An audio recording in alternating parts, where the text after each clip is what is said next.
Dairy milk ಇದು ಪ್ರಪಂಚದಾದ್ಯಂತ ಅತ್ಯಂತ ಜನಪ್ರಿಯವಾಗಿರುವ ಚಾಕ್ಲೇಟ್ ಆಗಿದ್ದು ಕ್ಯಾಡ್ಬರಿ ಕಂಪನಿಯ ಪ್ರಮುಖ ಉತ್ಪನ್ನವಾಗಿದೆ.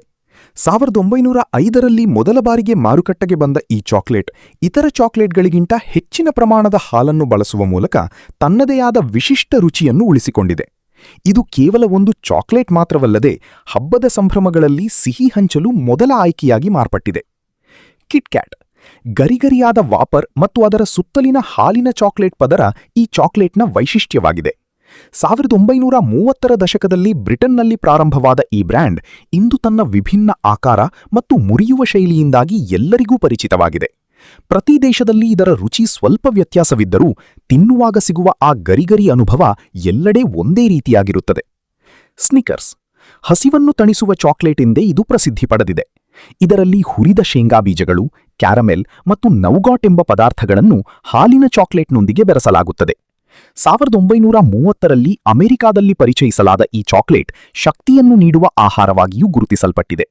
ಸಿಹಿ ಮತ್ತು ಉಪ್ಪಿನ ಅಂಶಗಳ ಸರಿಯಾದ ಮಿಶ್ರಣ ಇದಕ್ಕೆ ಬೇರೆ ಯಾವುದೇ ಚಾಕ್ಲೇಟ್ನಲ್ಲಿ ಸಿಗದ ರುಚಿಯನ್ನು ನೀಡುತ್ತದೆ. ಮಂಚ್ ಇದು ಅತಿ ಕಡಿಮೆ ತೂಕದ ಆದರೆ ಅಷ್ಟೇ ಗರಿಗರಿಯಾದ ಚಾಕ್ಲೇಟ್ ಆಗಿದೆ. ತೆಳುವಾದ ವಾಪರ್ ಪದರಗಳನ್ನು ಚಾಕ್ಲೇಟ್ನಿಂದ ಮುಚ್ಚಲಾಗಿರುತ್ತದೆ. ಇದು ಪ್ರತಿ ಕಚ್ಚಿನಲ್ಲೂ ಕ್ರಂಚಿ ಅನುಭವವನ್ನು ನೀಡುತ್ತದೆ. ದೈನಂದಿನ ಲಘು ಉಪಾಹಾರದಂತೆ ಇದನ್ನು ಜನರು ಇಷ್ಟಪಡುತ್ತಾರೆ ಮತ್ತು ಇದರ ಸರಳತೆಯೇ ಇದರ ಯಶಸ್ಸಿಗೆ ಕಾರಣವಾಗಿದೆ. ಫೆರೇರೋ ರೋಚರ್ ಇಟಲಿಯ ಈ ಐಷಾರಾಮಿ ಚಾಕ್ಲೇಟ್ ನೋಡಲು ಬಂಗಾರದ ಬಣ್ಣದ ಕಾಗದದಲ್ಲಿ ಸುತ್ತಲ್ಪಟ್ಟಿರುತ್ತದೆ. ಇದರ ಮಧ್ಯದಲ್ಲಿ ಇಡೀ ಒಂದು ಹೇಸಲ್ನಟ್ ಇರುತ್ತದೆ ಮತ್ತು ಅದರ ಸುತ್ತಲೂ ಹೇಸಲ್ನಟ್ ಕ್ರೀಮ್ ತುಂಬಿರುತ್ತದೆ. ಮೇಲೆ ಸಣ್ಣದಾಗಿ ಕತ್ತರಿಸಿದ ಬೀಜಗಳು ಮತ್ತು ಚಾಕ್ಲೇಟ್ ಲೇಪನ ಇರುತ್ತದೆ. ವಿಶೇಷ ಸಮಾರಂಭಗಳಲ್ಲಿ ಉಡುಗೊರೆಯಾಗಿ ನೀಡಲು ಇದು ಅತ್ಯಂತ ಸೂಕ್ತವಾದ ಚಾಕ್ಲೇಟ್ ಎಂದು ಪರಿಗಣಿಸಲಾಗುತ್ತದೆ. ಪರ್ಕ್ ಭಾರತೀಯ ಮಾರುಕಟ್ಟೆಯಲ್ಲಿ ಗರಿಗರಿಯಾದ ಚಾಕ್ಲೇಟ್ಗಳ ಸಾಲಿನಲ್ಲಿ ಪರ್ಕ್ ತನ್ನದೇ ಆದ ಸ್ಥಾನ ಪಡೆದಿದೆ. ಇದು ಕಿಟ್ಕ್ಯಾಟ್ನಂತೆಯೇ ಕಂಡರೂ ಇದರ ವಾಫರ್ ಮತ್ತು ಚಾಕ್ಲೇಟ್ನ ಪ್ರಮಾಣ ವಿಭಿನ್ನವಾಗಿದೆ. 1990ರ ದಶಕದಲ್ಲಿ ಬಿಡುಗಡೆಯಾದ ಈ ಚಾಕ್ಲೇಟ್ ಅಂದಿನಿಂದ ಇಂದಿನವರೆಗೂ ಯುವಜನತೆಯ ನೆಚ್ಚಿನ ತಿನಿಸಾಗಿ ಉಳಿದುಬಂದಿದೆ. ಮಿಲ್ಕಿ ಬಾರ್ ಇದು ಇತರ ಸಾಮಾನ್ಯ ಚಾಕ್ಲೇಟ್ಗಳಿಗಿಂತ ಭಿನ್ನವಾಗಿ ಕಂದು ಬಣ್ಣದ ಬದಲಿಗೆ ಬಿಳಿ ಬಣ್ಣದಲ್ಲಿರುತ್ತದೆ. ಇದರಲ್ಲಿ ಕೋಕೋ ಪೌಡರ್ ಬಳಸುವ ಬದಲಿಗೆ ಕೇವಲ ಹಾಲಿನ ಅಂಶ ಮತ್ತು ಕೋಕೋ ಬೆಣ್ಣೆಯನ್ನು ಬಳಸಲಾಗುತ್ತದೆ. ಸಣ್ಣ ಮಕ್ಕಳಿಗೆ ಇದು ಅಚ್ಚುಮೆಚ್ಚು, ಏಕೆಂದರೆ ಇದು ಬಾಯಿಯಲ್ಲಿ ಹಾಕಿದ ತಕ್ಷಣ ಕರಗುವ ಹಾಲಿನ ಸಿಹಿಯನ್ನು ಹೊಂದಿರುತ್ತದೆ. 5 ಸ್ಟಾರ್ ಜಿಗುಟಾದ ಕ್ಯಾರಮಲ್ ಮತ್ತು ಮೃದುವಾದ ಚಾಕ್ಲೇಟ್ನ ಮಿಶ್ರಣವೇ ಈ ಚಾಕ್ಲೇಟ್ನ ಜೀವಾಳ.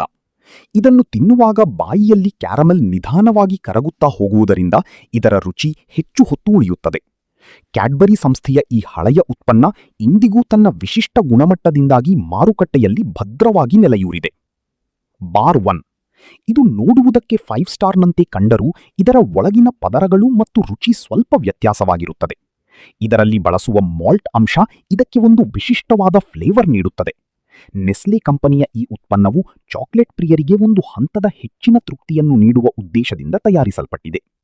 ಡಾರ್ಕ್ ಚಾಕ್ಲೇಟ್ ಇದು ಕೋಕೋ ಬೀಜಗಳ ಹೆಚ್ಚಿನ ಸಾಂದ್ರತೆಯನ್ನು ಹೊಂದಿರುವ ಶುದ್ಧ ರೂಪದ ಚಾಕ್ಲೇಟ್ ಆಗಿದೆ. ಇದರಲ್ಲಿ ಸಕ್ಕರೆಯ ಅಂಶ ಬಹಳ ಕಡಿಮೆ ಇರುತ್ತದೆ ಮತ್ತು ಹಾಲು ಸಾಮಾನ್ಯವಾಗಿ ಸೇರಿಸಲ್ಪಡುವುದಿಲ್ಲ. ಇದು ಸ್ವಲ್ಪ ಕಹಿ ರುಚಿಯನ್ನು ಹೊಂದಿದ್ದರೂ ಆರೋಗ್ಯದ ದೃಷ್ಟಿಯಿಂದ ಇದನ್ನು ಉತ್ತಮವೆಂದು ಪರಿಗಣಿಸಲಾಗುತ್ತದೆ. ಇದರಲ್ಲಿರುವ ನೈಸರ್ಗಿಕ ಆಂಟಿಆಕ್ಸಿಡೆಂಟ್ಗಳು ಹೃದಯದ ಆರೋಗ್ಯಕ್ಕೆ ಸಹಕಾರಿಯಾಗುತ್ತವೆ. ಮಿಲ್ಕ್ ಚಾಕ್ಲೇಟ್ ಪ್ರಪಂಚದಲ್ಲಿ ಅತಿ ಹೆಚ್ಚು ಜನರು ಇಷ್ಟಪಡುವ ಈ ಚಾಕ್ಲೇಟ್ ಕೋಕೋ ಜೊತೆಗೆ ಹಾಲಿನ ಪುಡಿ ಅಥವಾ ದ್ರವರೂಪದ ಹಾಲನ್ನು ಸೇರಿಸಿ ತಯಾರಿಸಲಾಗುತ್ತದೆ. ಇದರಲ್ಲಿ ಸಕ್ಕರೆಯ ಪ್ರಮಾಣ ಹೆಚ್ಚಿರುವುದರಿಂದ ಇದು ಅತ್ಯಂತ ಸಿಹಿಯಾಗಿರುತ್ತದೆ. ಇದರ ಮೃದುವಾದ ಮತ್ತು ಬಾಯಲ್ಲಿಟ್ಟರೆ ಕರಗುವ ಗುಣಮಟ್ಟವೇ ಇದು ಎಲ್ಲರಿಗೂ ಇಷ್ಟವಾಗಲು ಮುಖ್ಯ ಕಾರಣವಾಗಿದೆ. ವೈಟ್ ಚಾಕ್ಲೇಟ್ ಈ ವಿಧದ ಚಾಕ್ಲೇಟ್ ತಯಾರಿಕೆಯಲ್ಲಿ ಕೋಕೋ ಘನವಸ್ತುಗಳನ್ನು ಬಳಸುವುದಿಲ್ಲ, ಬದಲಾಗಿ ಕೋಕೋ ಬೆಣ್ಣೆಯನ್ನು ಮಾತ್ರ ಬೇರ್ಪಡಿಸಿ ಬಳಸಲಾಗುತ್ತದೆ. ಇದರಲ್ಲಿ ಸಕ್ಕರೆ ಮತ್ತು ಹಾಲಿನ ಘನವಸ್ತುಗಳನ್ನು ಬೆರೆಸುವುದರಿಂದ ಇದು ಆಕರ್ಷಕವಾದ ಬಿಳಿ ಬಣ್ಣವನ್ನು ಪಡೆದುಕೊಳ್ಳುತ್ತದೆ. ಕೋಕೋ ಸಾರ ಇಲ್ಲದಿದ್ದರೂ ಇದರ ಕೆನೆಯಂತಹ ರುಚಿ ಅನೇಕರಿಗೆ ಸಿಹಿ ತಿನಿಸುಗಳ ಆಯ್ಕೆಯಲ್ಲಿ ಮೊದಲ ಸ್ಥಾನದಲ್ಲಿದೆ.